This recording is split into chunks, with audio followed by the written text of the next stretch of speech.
그래서 형에게 가로챈 다음에 형의 보복이 두려워서 도망을 쳤습니다. 그런데 들판에서 그가 꿈에 하나님을 만나게 됩니다.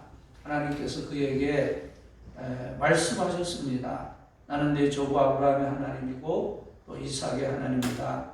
너 누운 땅을 너와 네 자손에게 주겠다. 내가 어디로 가든지 내가 너와 함께 할 것이고 또 내가 무사히 이 땅으로 돌아오게 해주겠다. 그런 말씀을 하실 때 야곱은 큰 힘을 얻게 되었습니다.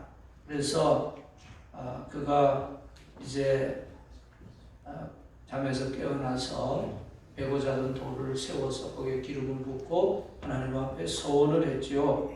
하나님이 나와 함께 계시고 또 나를 지켜주시고 내가 평안히 아버지 집으로 돌아오게 해주시면 여호와께서 나의 하나님이 될 것이고 또 내가 기둥으로 세운 이 돌이 하나님의 집이 될 것이고 하나님이 내게 주신 모든 것 가운데 10분의 1을 하나님께 드리겠습니다. 그런 소원을 했습니다.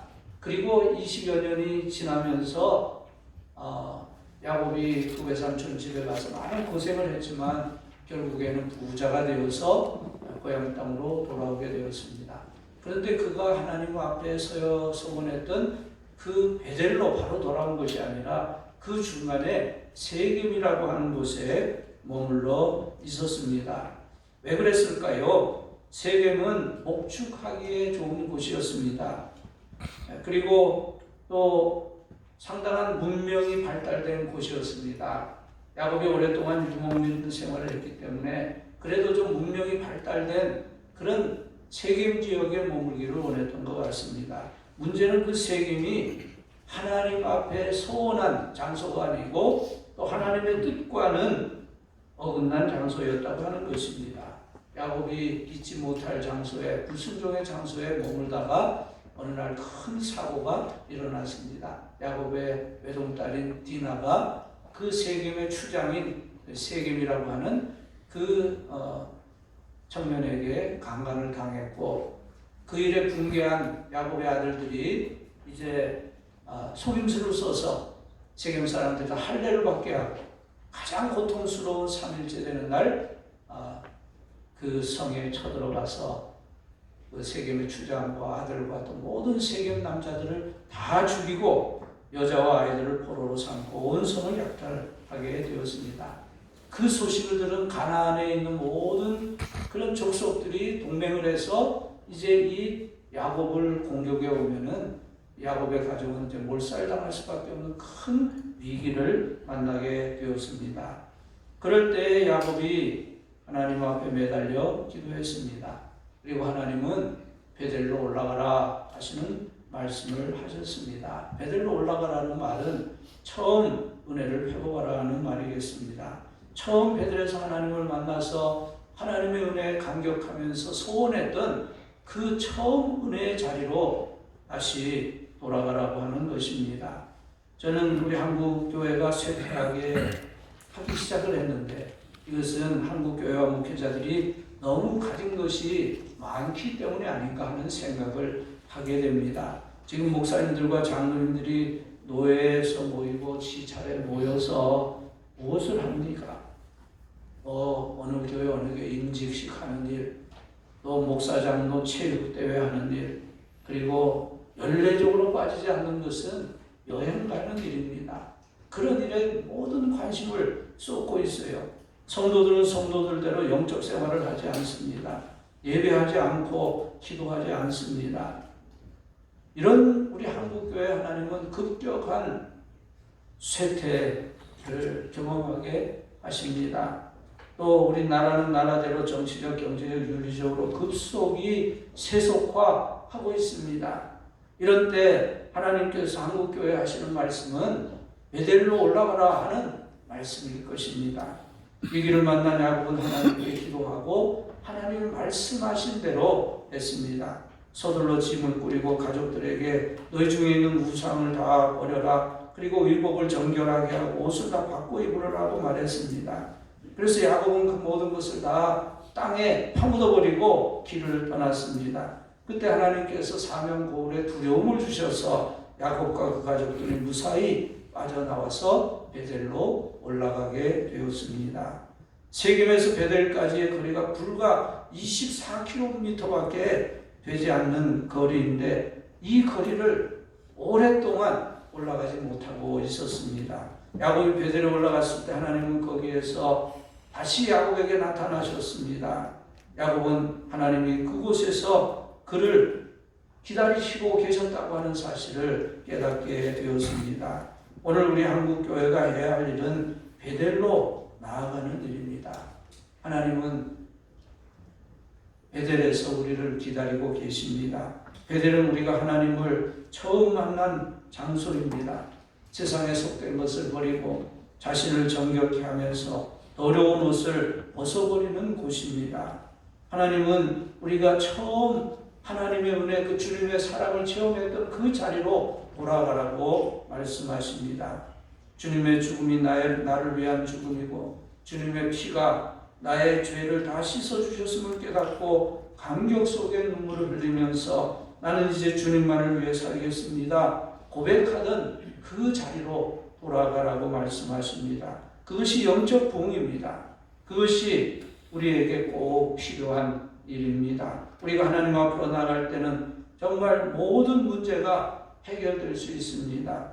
은혜 받으면 모든 문제가 해결됩니다. 우리가 그것을 설교하지 않습니까? 성도들에게 먼저 하나님의 나라, 하나님의 의를 구하면 하나님이 모든 것을 더해 주신다. 은혜 받으면 모든 것이 해결된다고 우리가 설교하는 그대로 우리가 먼저 해야 할 일은 베델로 올라가서 우리 자신을 성결하는 일입니다. 하나님의 은혜를 다시금 회복하는 일입니다. 야곱이 베델로 나갈 때 가족들에게 너희 중에 있는 이방 신상들을 다 버려라. 그 중에는 귀걸이도 있고 목걸이도 있었을 것이고 여러 가지 우상 그런 섬기는 그런 장식품들을 그동안에는 다 야곱이 그냥 방임했어요. 자기 아내 라헬이 아주 큰 드라빔을 아버지의 드라빔을 훔쳐서 그 우상을 훔쳐도 그걸 그냥 허용을 했던 야곱입니다. 그러나 이제는 안 된다. 이제는 오직 하나님만을 섬겨야 된다고 하면서 모든 신상, 모든 우상들을, 모든 장식품들을 다 제거해서 그것을 또 놓여가지고 다시 쓰는 것이 아니라 완전히 땅에 묻어버리고 떠났다고 하는 것입니다. 또 야곱은 가족들에게 의복을 바꿔 입으라 하고 말했습니다. 야곱의 가족들이 세겜에 여러 해를 살면서 그 세겜 사람들의 그 의복, 그런 복장을 하고 있었을 것입니다. 그 사람들의 풍속을 따라가고 있었을 것입니다. 야곱의 아내들은 세겜의 여자들처럼 선정적인 옷을 입고 또 야곱의 아이들은 세겜의 젊은이처럼 유행을 따라서 옷을 입었을 것인데 그런 옷을 이제는 다 벗어버리라고 말씀합니다. 이제는 세상의 옷, 세속적인 옷을 벗어버리고 우리 하나님 앞에서 온전한 정결한 새 옷을 입어야 된다고 하는 것입니다. 하나님을 만나는 베델의 자리는 성결의 자리입니다. 그리고 그 베델은 예배의 자리입니다. 베델로 올라가는 목적은 분명했습니다. 하나님 앞에 제단을 쌓기 위해서 올라갔습니다. 3절에 보면 우리가 일어나 베델로 올라가자 내 환난 날에 내게 응답하시며 내가 가는 길에서 나와 함께 하신 하나님께 내가 거기서 제단을 쌓으려 하노라 하고 올라갔습니다. 오늘 우리의 베델이 어디입니까? 그것은 하나님께 예배하는 자리입니다. 우리의 삶에서 예배를 재건하지 않고서는 베델의 축복을 받을 수가 없습니다. 야곱이 베델로 올라갔을 때 그리고 거기서 하나님 앞에 제단을 쌓을 때 하나님께서 야곱과 그 가족을 축복해 주십니다. 10절에서 12절 말씀 보면 하나님이 그에게 이르시되 내 이름이 야곱이지만 내 이름을 다시는 야곱이라 부르지 않겠고 이스라엘이 내 이름이 되리라. 하나님이 그에게 이르되 나는 전능한 하나님이라 생육하며 번성하라. 한 백성과 백성들의 총회가 내게서 나오고 왕들이 내 허리에서 나오리라. 내가 아브라함과 이삭에게 준 땅을 내게 주고 내가 내 후손에게도 그 땅을 주리라 말씀하셨습니다.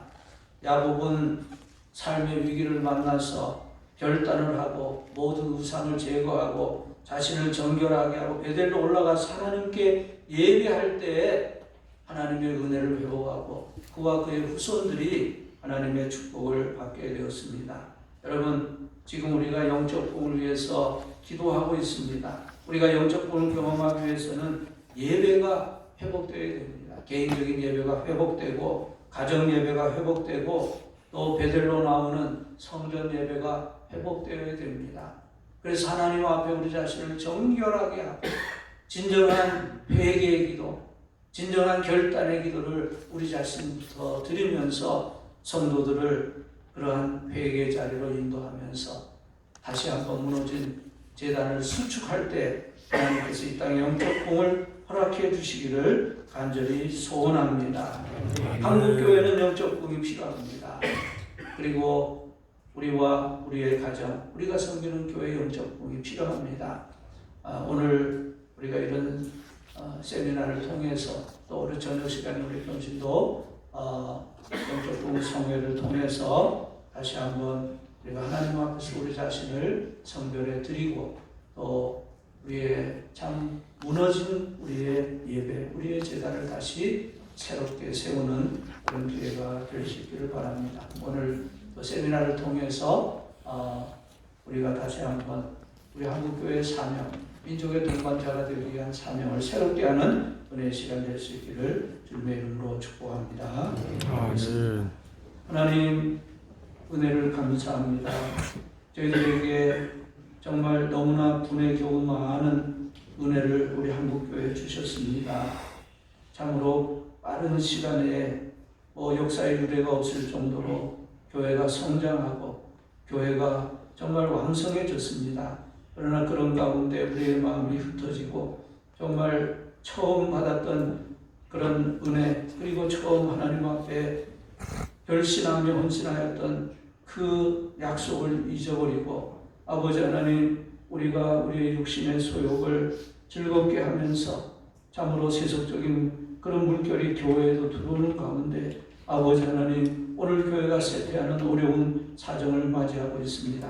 하나님 아버지 이때 저희들이 하나님께서 우리에게 하시는 말씀 베델로 올라가라고 하시는 하나님의 음성을 듣게 하시고 우리 자신 먼저 아버지 하나님 앞에 제단을 쌓으며 아버지 회개와 결단의 기도를 드리며 하나님의 은혜를 회복하게 하시고 아버지 우리가 섬기는 교회가 하나님의 놀라운 은혜 영적인 부흥을 체험할 수 있도록 은혜를 허락하여 주옵소서.